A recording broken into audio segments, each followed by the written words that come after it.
I am confused. Being philosophically consistent and being a very honest person, I'm sure you can tell me where God came from. And in addition, once you've told me where God comes from, please try to clarify how you can figure that a spiritual force can have an impact on a material universe to create it.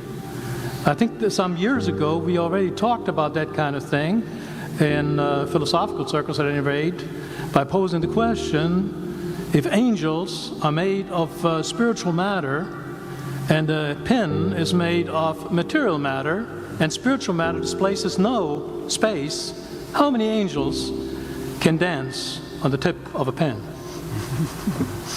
I have a sense of sort of reversal experience here, but please do, go ahead. You got 5 minutes.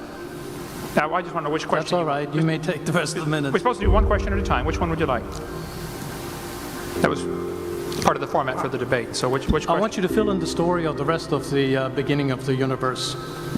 God, spiritual matter, impact on material matter. Okay. So 2 questions. All right. Go ahead. All right, your question, where did God come from, assumes that you're thinking of the wrong, obviously it displays that you're thinking of the wrong God, because the God of the Bible is not affected by time, space, or matter. If he's affected by time, space, or matter, he's not God. Time, space, and matter is what we call a continuum. All of them have to come into existence at the same instant, because if there were matter but no space, where would you put it? If there were matter and space but no time, when would you put it? You cannot have time, space, or matter independently. They have to come into existence simultaneously. The Bible answers that in 10 words. In the beginning, there's time. God created the heaven, there's space, and the earth, there's matter.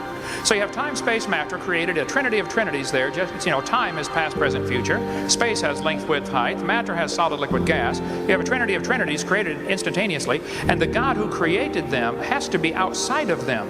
If he's limited by time, he's not God. The guy who created this computer is not in the computer. He's not running around in there changing the numbers on the screen, okay? The God who created this universe is outside of the universe. He's above it, beyond it, in it, through it. He's unaffected by it. So the concept that a spiritual force cannot have any effect on a material body, well then I guess you'd have to explain to me things like emotions and love and hatred and envy and jealousy and rationality. I mean, if your brain is just a random collection of chemicals that form by chance over billions of years, how on earth can you trust your own reasoning processes and the thoughts that you think? Okay, so your question, where did God come from, is assuming a limited God. And that's your problem. The God that I worship is not limited by time, space, or matter. If I could fit the infinite God in my 3-pound brain, he would not be worth worshiping, that's for certain. So that's the God that I worship. Thank you.